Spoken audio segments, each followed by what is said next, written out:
Buenas tardes, mis queridos hermanos y queridos amigos. Aquí estamos, vamos a tener nuestro estudio bíblico de hoy sábado. Bien, no es la hora habitual, estamos mucho más temprano que las 9 de la noche, que sería lo normal, son las 5 menos 20. Y el motivo es porque después tenemos una actividad con jóvenes que se va a prolongar durante tarde y toda la noche. Entonces, pues bueno, no tendría ocasión de poder dar el estudio, lo tendría muy difícil. Así que lo damos ahora. Los hermanos que pueden conectarse en directo, genial, y los que no, a la hora habitual, pues vais a poder escuchar el estudio porque queda ahí grabado en el Facebook y a cualquier hora pues podéis escucharlo. Así que un saludo a los que os podéis conectar ahora y un saludo a los que lo van a ver posteriormente. Vamos a hacer una oración y presentamos este tiempo delante de Dios. Señor, gracias por este nuevo momento y la oportunidad que nos das de abrir tu palabra y escuchar tu voz.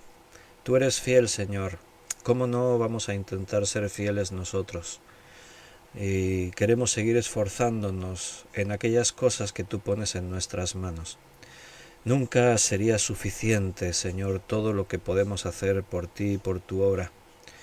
Te pido que toques corazones y aquellos que les cuesta tanto hacer algo por ti, Señor, que adquieran ese hambre por tu palabra, porque tu palabra es la única que puede cambiar los corazones y las mentes. Y por eso venimos cada día, Señor, delante de ti y abrimos tu palabra, porque necesitamos escuchar tu voz para que tu obra siga abundando más y más en cada uno.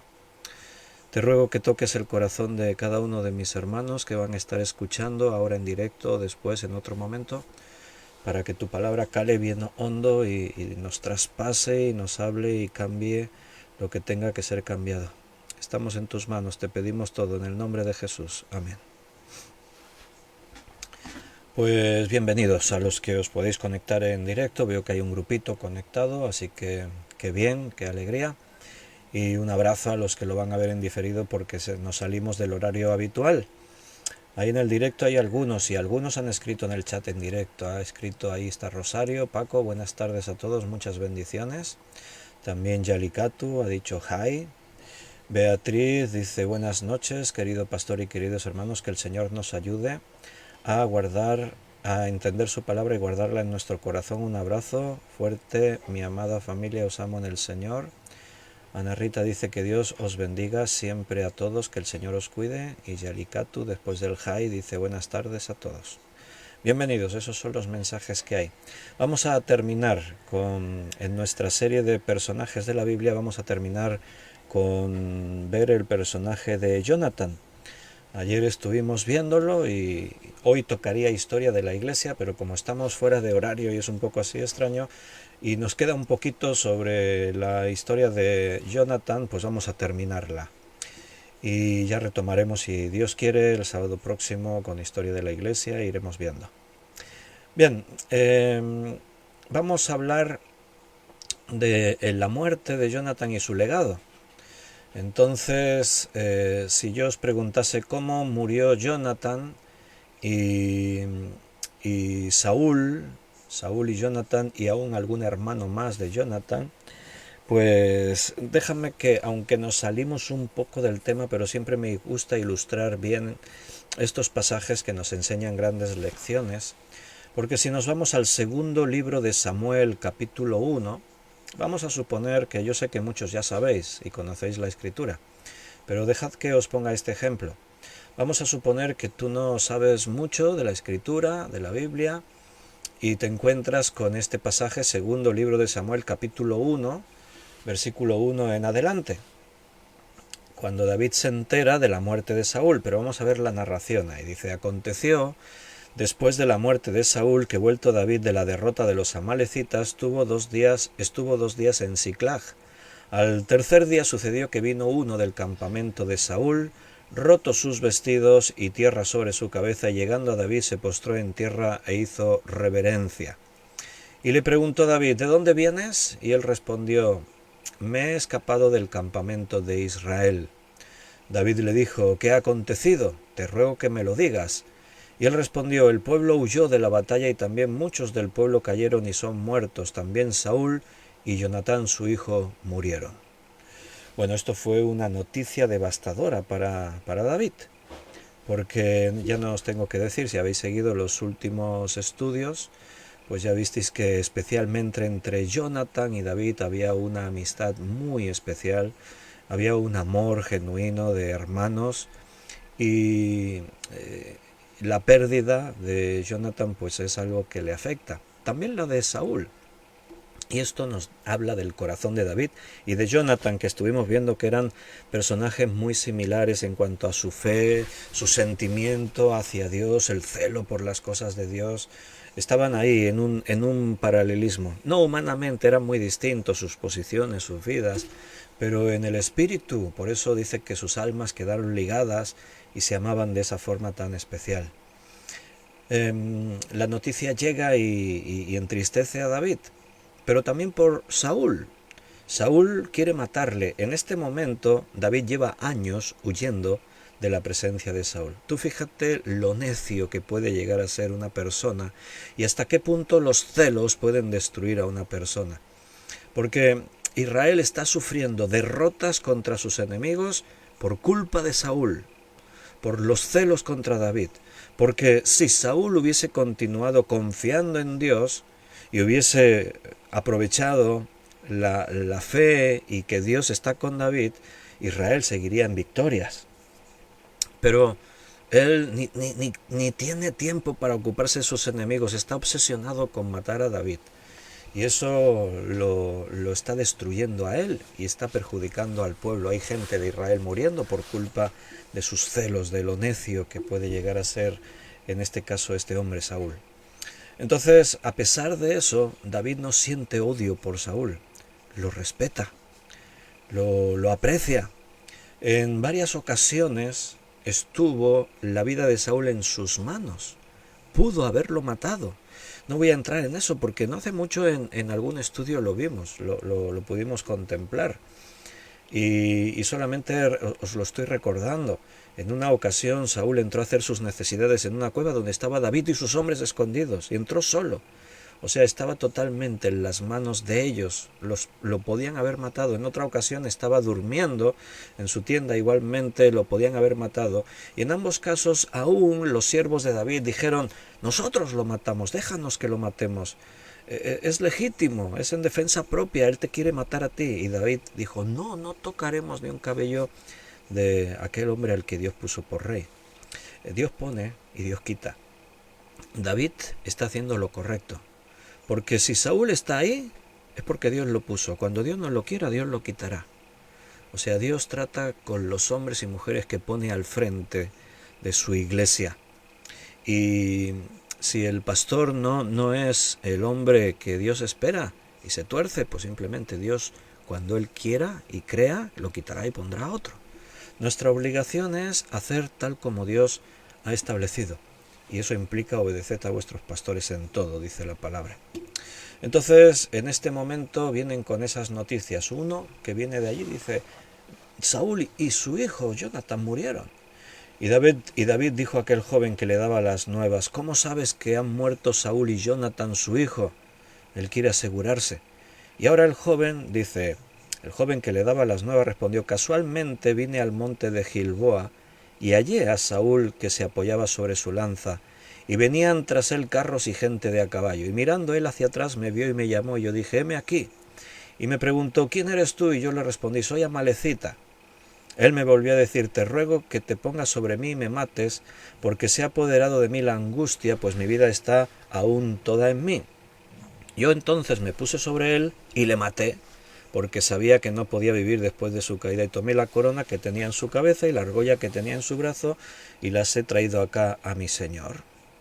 Bueno, entonces en este momento, si yo os preguntase, recuerda, estamos leyendo como si tú no sabieses nada mucho de la Biblia, estás ahí leyendo y te encuentras con este pasaje, y entonces alguien te pregunta, oye, ¿tú sabes cómo murió Saúl? Y entonces tú le dirías, sí que lo sé, lo he leído.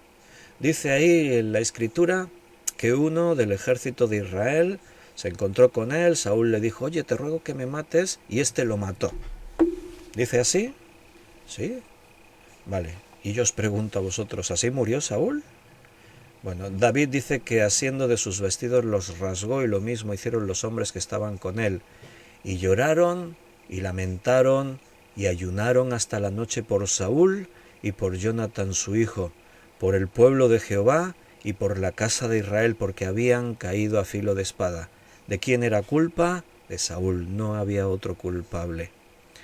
Qué responsabilidad tan grande cuando Dios nos pone en el liderazgo y no sabemos ser los líderes que Él quiere que seamos. Y David dijo a aquel joven que le había traído las nuevas, ¿de dónde eres tú? Y él respondió, soy hijo de un extranjero amalecita. Y le dijo David, ¿cómo no tuviste temor de extender tu mano para matar al ungido de Jehová?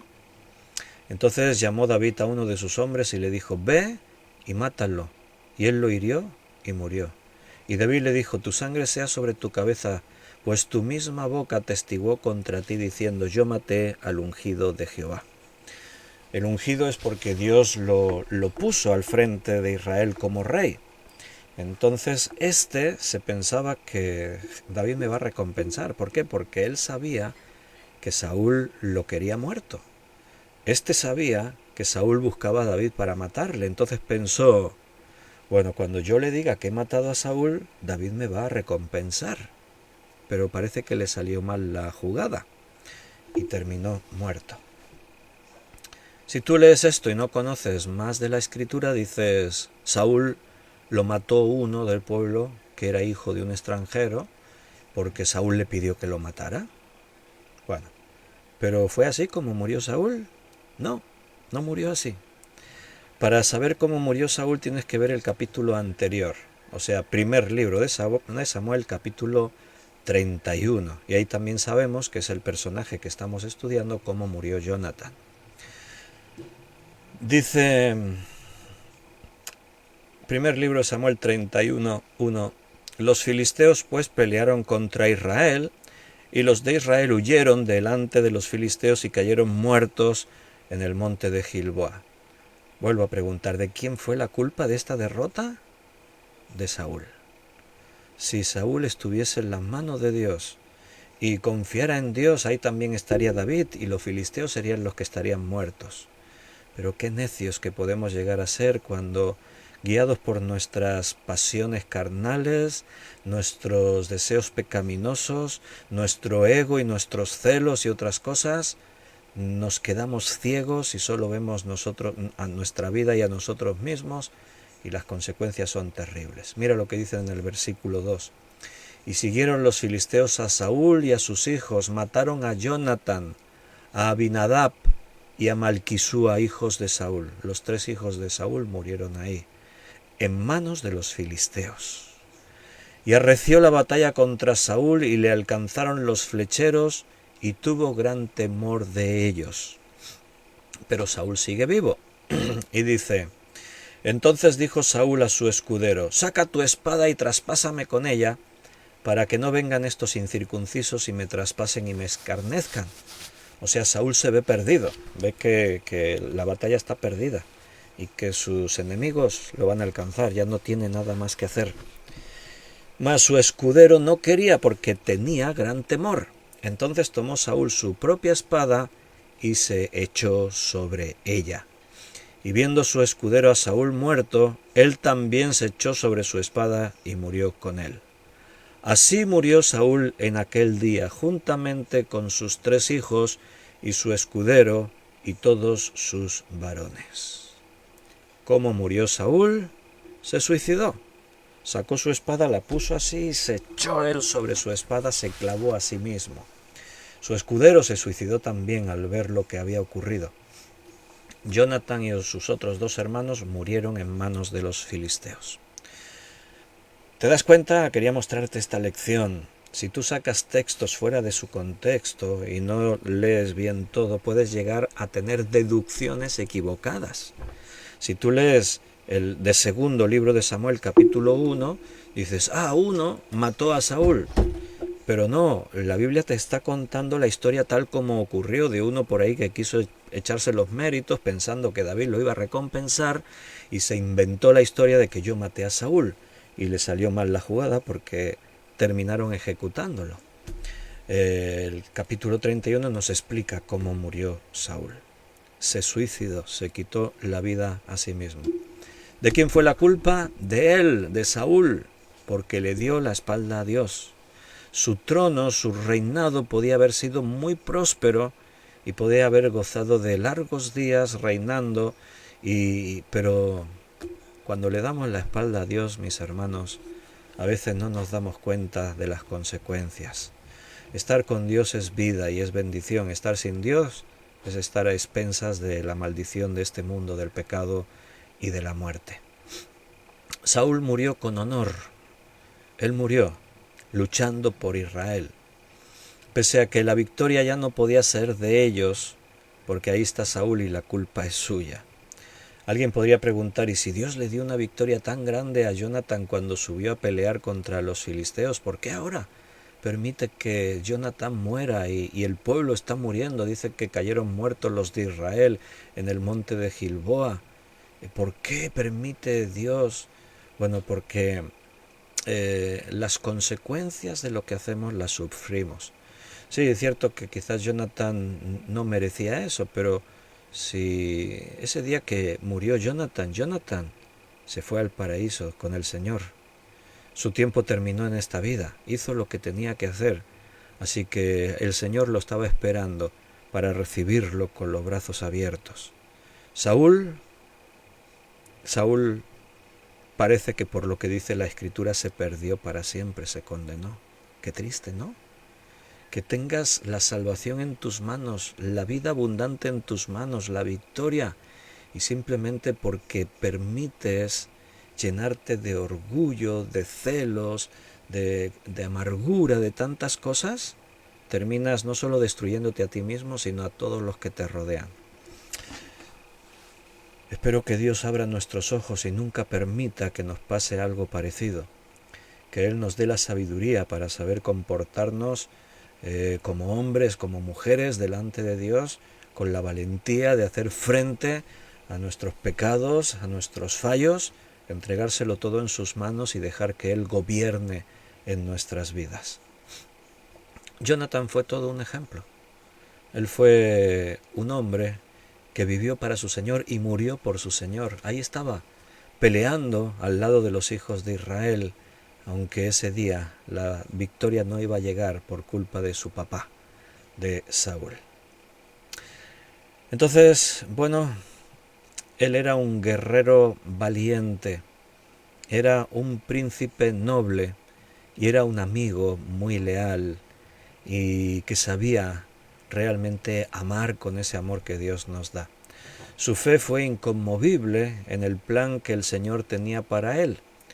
Y el futuro de Jonathan pues ha quedado ya en la memoria de nosotros para que lo tomemos como ejemplo y para que su vida sea una inspiración para cada uno de nosotros.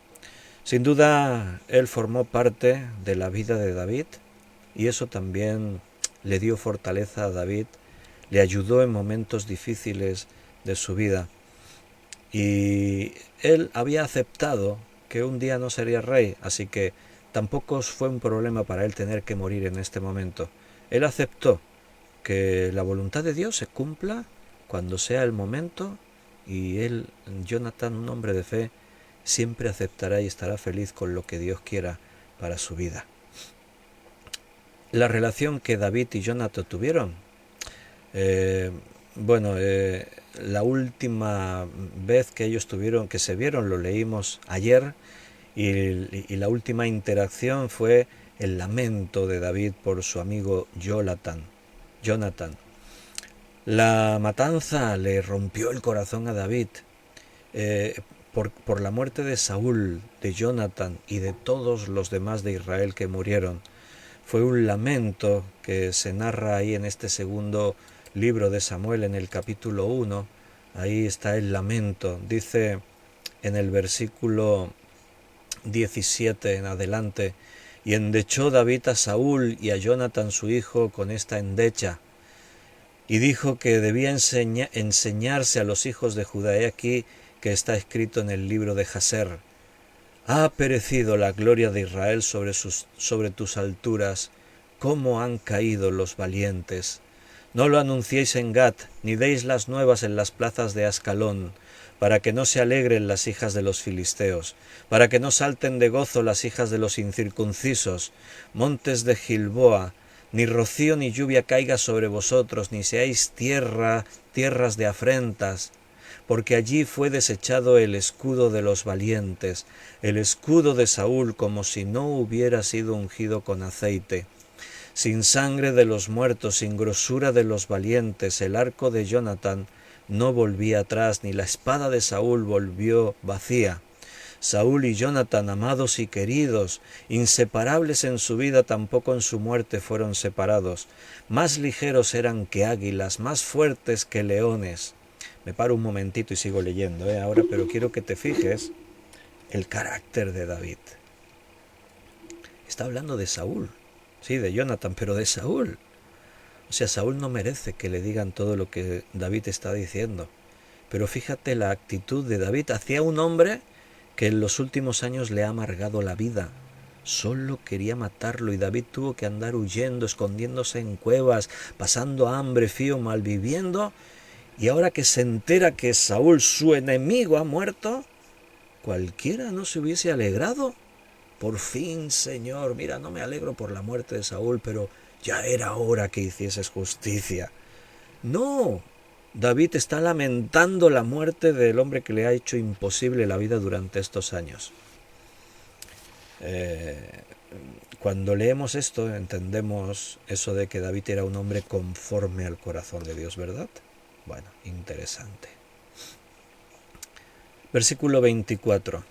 Hijas de Israel, llorad por Saúl, quien os vestía de escarlata con deleites, quien adornaba vuestras ropas con ornamentos de oro. ¿Cómo han caído los valientes en medio de la batalla? Jonatán muerto en tus alturas. Angustia tengo por ti, hermano mío, Jonatán. Me fuiste muy dulce, más maravilloso me fue tu amor que el amor de las mujeres. ¿Cómo han caído los valientes, han perecido las armas de guerra?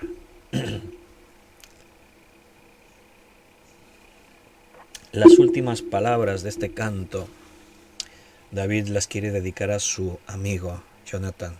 Dice, hermano mío, Jonatán.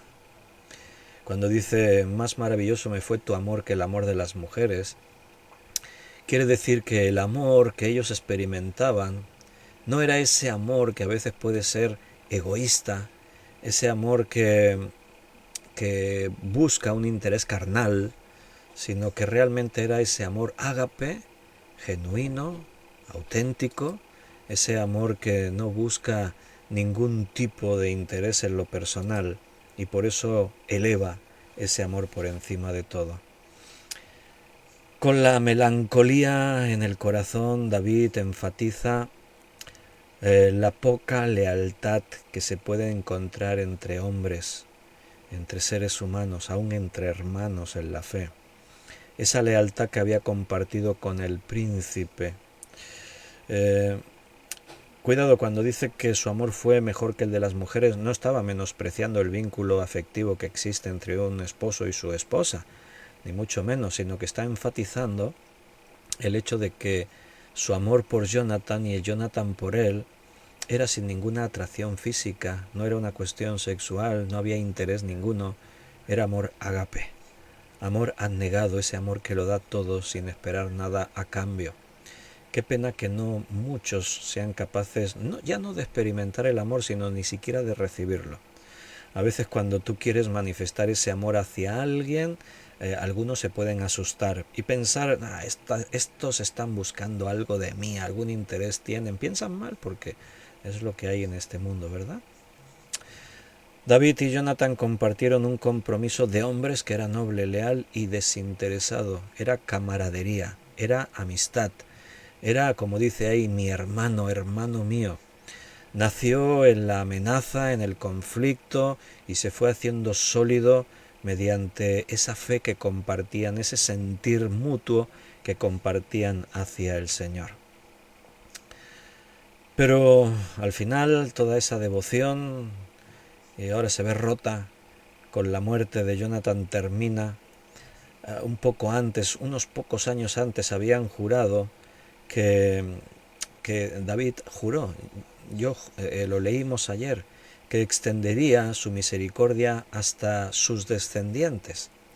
Y esta promesa que David le hizo a Jonathan, eso fue, recuerda, en el primer libro de Samuel, capítulo 20, versículo 14 al 16, dice ahí: y si yo viviere, harás conmigo misericordia de Jehová para que no muera, y no apartarás tu misericordia de mi casa para siempre. Cuando Jehová haya cortado uno por uno los enemigos de David de la tierra, no dejes que el nombre de Jonathan sea quitado de la casa de David. Así hizo Jonathan pacto con la casa de David, diciendo: requiéralo Jehová de la mano de los enemigos de David. Hicieron una promesa. Seguramente ya el Espíritu Santo les estaba guiando. Y aunque ahí no sabían que Jonathan moriría joven y antes que David, pero fíjate, ¿no? Prométeme que si yo vivo no apartarás tu misericordia de mí, pero en cualquier caso no quites mi nombre de tu casa, en mis descendientes. Y David juró en esa promesa. Y David fue fiel a su promesa y continuó honrando ese pacto con su amado amigo Jonathan. Es el ejemplo más maravilloso de la lealtad pactada de David hacia su amigo, en que el único hijo de Jonathan que vive se llama Mefiboset. Era tan solo un niño de 5 años cuando su padre murió. Jonathan tenía, Mefiboset tenía 5 años cuando Jonathan murió. Y la niñera de Mefiboset, al escuchar las terribles noticias, recuerda, están en la batalla, Israel están muriendo, los hombres, acaba de morir el rey y sus hijos, y la niñera, cuando escucha lo que está ocurriendo ahí, pues tenía miedo de los que mataron a Saúl y a sus hijos, y que los podían alcanzar a ellos y también podían matarlos. Así que tomó al niño en sus brazos y corrió para poder huir. Lo podemos leer en el segundo libro de Samuel, capítulo 4.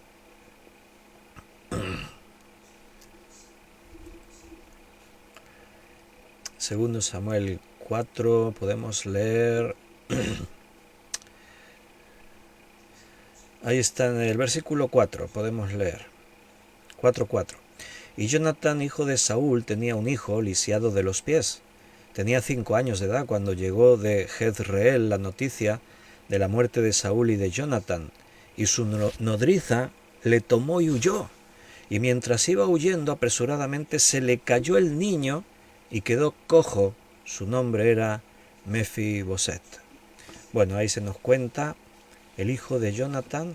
Cuando la niñera escuchó la noticia, salió corriendo, tenía solo 5 añitos. Bueno, debió ser una caída muy aparatosa porque en la caída Mefiboset, el hijo de Jonathan, quedó cojo para siempre. Entonces aquí tenemos el descendiente de Jonathan, lisiado en un accidente. Una persona en el pueblo de Israel, una persona coja, lisiada, era una persona sin recursos. Nadie se iba a preocupar por él. Incluso los fanáticos religiosos a veces lo menospreciaban a los lisiados, como que si están así será por sus pecados, por culpa de sus pecados, ¿no? Los culpaban y tenían todas esas supersticiones. Bueno, ¿qué pasó? ¿Recuerdas? David hizo un pacto con Jonathan y le dijo que honraría a su familia, que nunca quitaría el nombre de Jonathan de su casa, de su familia. Así que años después, David se preocupa y pregunta: oye, de los hijos de Jonathan, ¿quién está vivo? ¿Quién anda por ahí todavía? Esa historia la tenemos en el segundo libro de Samuel, capítulo 9. Podemos leerla. Dijo David: ¿ha quedado alguno de la casa de Saúl a quien haga yo misericordia por amor de Jonathan? Y había un siervo de la casa de Saúl que se llamaba Siba, al cual llamaron para que viniese a David, y el rey le dijo: ¿eres tú Siba? Y él respondió: tu siervo. El rey le dijo: ¿no ha quedado nadie de la casa de Saúl a quien haga yo misericordia de Dios? Y Siba respondió al rey: aún ha quedado un hijo de Jonatán, lisiado de los pies. Entonces el rey le preguntó: ¿dónde está? Y Siba respondió al rey: aquí está en la casa de Maquir, hijo de Amiel, en Lodebar. Te llamo la atención sobre el detalle, ¿no? Sí, ha quedado un hijo, pero está lisiado de los pies. Lo decían así, pues como que... sí, pero bueno, el pobre está lisiado. O sea, era un menosprecio, ¿no?, hacia aquellos que padecían alguna de estas dolencias en su cuerpo, alguna disminución física, ¿no? Recuerda que cuando nos enteramos de Mefiboset por primera vez, fue allí en el capítulo 4, versículo 4 que hemos citado, y ahí se nos explica cómo se quedó lisiado. ¿De quién fue culpa? De su abuelo Saúl. Vamos a culpar a Saúl de todo. Bueno, porque realmente tuvo la culpa de todas esas tragedias. ¿Por qué huían la nodriza de Mefiboset con el niño? Bueno, pues por la derrota de los filisteos contra Israel. Entonces, bueno, es el único hijo de Jonatán que queda vivo y por lo tanto, según la dinastía, Mefiboset pues también venía de la realeza. Era alguien que podría haberse convertido en un rival de David, pero David ni mucho menos lo ve como una amenaza ni como un rival. Él entiende de que Mefiboset es el hijo de mi amado amigo Jonatán y yo hice una promesa con él. Así que ahora vamos a ver en acción la misericordia de David. Leemos un poco más. Entonces, dice en el versículo 5, envió el rey David y le trajo de la casa de Maquir, hijo de Amiel, de Lodebar. Y vino Mefiboset, hijo de Jonatán, hijo de Saúl, a David, y se postró sobre su rostro e hizo reverencia. Y dijo David: Mefiboset. Y él respondió: he aquí tu siervo. Y le dijo David: no tengas temor, porque yo a la verdad haré contigo misericordia por amor de Jonatán tu padre. Y te devolveré todas las tierras de Saúl tu padre, y tú comerás siempre a mi mesa. ¡Wow! Fíjate. Y él, inclinándose, dijo: ¿quién es tu siervo para que mires a un perro muerto como yo? ¿Humildad? Sí, algo, pero más que humildad era asumir lo que él era. Mefiboset está asumiendo la realidad. ¿Quién es? No es nadie. Sus padres, Saúl y Jonatán, murieron derrotados por sus enemigos. ¿Quién era Saúl? David habló bien de él, pero no merecía que hablasen bien de él. Fue un cobarde, fue un egoísta, un hombre que se llenó de celos y de rencor y de odio, y no le importó la vida de los que le rodeaban, ni siquiera la de sus propios hijos. Pero bueno, no vamos a juzgarlo nosotros, ya Dios lo juzga a cada uno, nos juzga a cada uno, ¿no? Pero Mefiboset está asumiendo lo que él es. ¿Quién soy yo? No soy nadie, un perro muerto, dice. Porque encima de su historia familiar, ahora ¿quién soy? Solo un lisiado. Los lisiados como él, lo único que podían hacer era terminar en cualquier calle en la ciudad pidiendo limosna y sobrevivir los años que pudiese de la compasión de aquellos que se dignasen a darles algún tipo de limosna. Y ahora el rey David, el rey le está diciendo: no, mira, no tengas temor, te voy a dar las tierras de tus padres, te voy a dar todo lo que todo lo que es tuyo, y vas a comer en mi mesa todos los días. ¿Me vas a dar qué? Lo que yo tuve un día, lo que tenían mis padres, ya no es mío, es tuyo, es del rey. ¿Por qué? Porque por derecho, por justicia. ¿Quién es tu siervo para que me mires? Para que mires a un perro muerto como soy yo. ¡Wow! El concepto que tenía de sí mismo, ¿no? Tremendo, increíble. Pero David es un hombre de palabra y es un hombre de fiel. él amaba a Jonathan y hizo un pacto con él, y ahí está su hijo delante suyo. Así que él va a cumplir. Respondiendo, dice el rey, llamó a Siba, siervo de Saúl, y le dijo: todo lo que fue de Saúl y de toda su casa, yo lo he dado al hijo de tu señor. Tú pues le labrarás las tierras, tú con tus hijos y tus siervos, y almacenarás los frutos para que el hijo de tu señor tenga pan para comer. Pero Mefiboset, el hijo de tu señor, comerá siempre a mi mesa. Y tenía Siba 15 hijos y 20 siervos. Así que David le da las tierras, las posesiones que fueron de Saúl y de Jonathan, y le da siervos y siervas para que administren todas esas propiedades. Y respondió Siba al rey: conforme a todo lo que ha mandado mi señor el rey a su siervo, así lo hará tu siervo. Mefiboset, dijo el rey, comerá a mi mesa como uno de los hijos del rey. Y tenía Mefiboset un hijo pequeño que se llamaba Micaía, y toda la familia de la casa de Siba eran siervos de Mefiboset. Y moraba Mefiboset en Jerusalén porque comía siempre a la mesa del rey, y estaba lisiado de ambos pies. Solo el amor puede provocar hacer cosas así. David tomó toda la iniciativa, buscó a Mefiboset, le dio la bienvenida en el palacio. Lo hizo aunque era hijo de Jonathan, pero también era nieto de Saúl, no nos olvidemos de eso. El rey maldito de Israel, el mayor perseguidor de David, pero Mefiboset no tenía ninguna culpa. Así que tampoco se podía hacer nada para arreglar el pasado. El pasado solo debe servir para enseñarnos grandes lecciones. Ahora David le introduce, no solo tiene un gesto bondadoso con él, sino que lo mete en su propia familia. El gesto de que comerá en mi mesa todos los días es que como que lo adoptó como un hijo más para él. Y como respuesta de agradecimiento, Mefiboset se convirtió en un siervo leal a David durante toda su vida.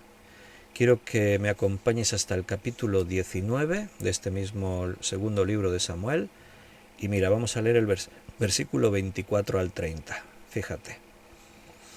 También Mefiboset, hijo de Saúl, descendió a recibir al rey.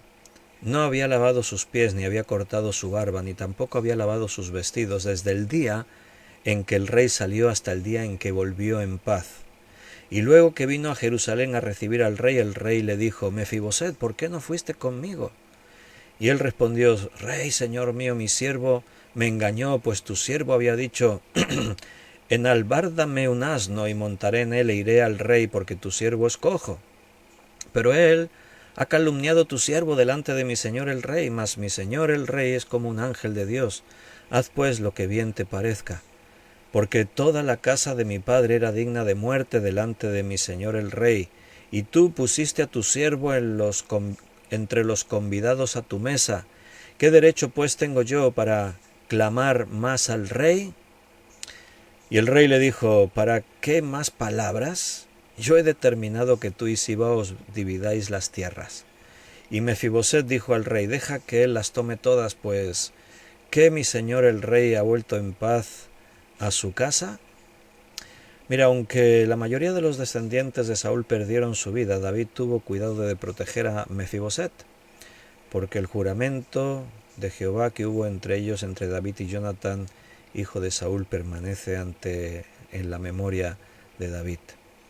El hijo de Mefiboset, Mica, sostuvo el linaje de la casa de Jonathan, de modo que sus herederos siguieron existiendo durante muchas generaciones y produjeron guerreros nobles. Lo puedes leer en primer libro de Crónicas, capítulo 8, versículo 34, por allí en adelante. Como príncipe, Jonathan había sido fiel protegiendo a David. Ahora, como rey, David nunca fue fiel en honrar sus promesas pactadas con Jonathan. Siempre va a recordarlo y va a cumplir. Aquí lo que hemos leído es una de las historias en las que David está peleando contra sus enemigos, y bueno, ahí hubo también algún malentendido en cuanto a que David esperaba que Mefiboset viniese, pero no vino porque el siervo le dijo otras cosas, en fin. Pero ahí está Mefiboset en esa actitud de humillarse, ¿no? De humildad. Ay, no merezco nada de parte de ti. Y David dándole todo. Bueno, esto es parte de ese legado que Jonatán dejó. Jonatán, el primer príncipe de Israel. Saúl fue el primer rey, así que él fue el primer príncipe. Se constituyó en una frustración para su padre. El padre estaba en otra onda, pero fue un amigo fiel para el sucesor al trono, el hombre escogido por Dios para reinar en segundo lugar. Fue un hombre de fe, demostró que si Dios está a tu lado, no importa quiénes sean tus enemigos. Y ¿te acuerdas de las primeras palabras que encontramos de Jonatán en el relato? ¿Te acuerdas dónde estaban? Primer libro de Samuel, capítulo 14, versículo 1 y 6. Destacaría estos dos versículos. ¿Cuáles fueron sus primeras palabras que escuchamos en la Biblia? Ven y pasemos a la guarnición de los filisteos que está de aquel lado. Ven, pasemos a la guarnición de estos incircuncisos. Quizá haga algo Jehová por nosotros, pues no es difícil para Jehová salvar con muchos o con pocos. Esas son las palabras que dijo, sus primeras palabras. ¿Y sabes cuáles fueron las últimas palabras que registra la Biblia que dijo Jonatán? Las primeras palabras que registra la Biblia que dijo Jonatán fueron esas. Las últimas que registra son las que aparecen en el primer libro de Samuel 23, 17. Jonatán dijo: no temas, pues no te hallará la mano de Saúl mi padre, le está hablando a David, y tú reinarás sobre Israel, y yo seré segundo después de ti, y aún Saúl mi padre así lo sabe. A diferencia de las formas de su padre Saúl, Jonatán siempre estuvo dispuesto a obedecer a Dios. Era su más grande anhelo. La trágica saga de Saúl llega a un fin trágico, pero ahí Jonatán salvó, vamos a decir, la dinastía, siendo un ejemplo de fe. Jesús dijo en Juan 15:13, nadie tiene mayor amor que este, que uno ponga su vida por sus amigos. Y sin lugar a duda, Jonatán hubiera sacrificado su vida hasta la muerte para proteger a su buen amigo David. Y este es el máximo sacrificio. Qué pena que algunos, ya no la vida, sino que no estén dispuestos a sacrificar un poquito de su tiempo, un poquito de lo que tienen para compartir con ese hermano, esa hermana. Pero bueno, algunos estamos ahí intentando crecer en esto, ¿no? Y ser mejores cada día para el Señor. Y lo vamos a dejar aquí, hermanos. Tengo el estudio un poquito más cortito, porque en apenas ahora un poquito más de media hora ya tenemos que estar en nuestro local de reuniones, porque ya vamos a comenzar esa actividad con los jóvenes. Y si Dios quiere, pues vamos a estar ahí siguiendo hoy en bendición. Ahí Miguel Torres mencionaba que estos grupos LGTBI aprovechan estos textos para decir que David y Jonatán. Sí, el otro día lo mencionaba yo, ¿no? Pero simplemente son ataques sin sentido, porque no hay nada absolutamente en la Escritura, sino todo lo contrario. Como antes os explicaba, que David dijo que tu amor fue mejor que el de las mujeres, se está refiriendo precisamente, si lo lees en el hebreo, se está refiriendo precisamente que era un amor que estaba por encima del sexo, de los intereses, de los celos y de los egoísmos, ese amor puro, sincero, que puede haber entre dos personas del mismo sexo o de sexos distintos. Eso es el amor. Amar a alguien sin ningún tipo de interés egoísta, sexual, que tenga que ver el ego por medio, interesado en algo, sino amar dándolo todo, aunque no se reciba nada a cambio. Queridos hermanos, me despido de vosotros. Mañana domingo, si Dios quiere, 11 de la mañana, tendremos nuestro culto dominical y por la noche, 9 de la noche, volveremos a encontrarnos para tener otro estudio bíblico. Mañana volvemos a Apocalipsis, no os acordéis. Un abrazo muy fuerte y que Dios os bendiga.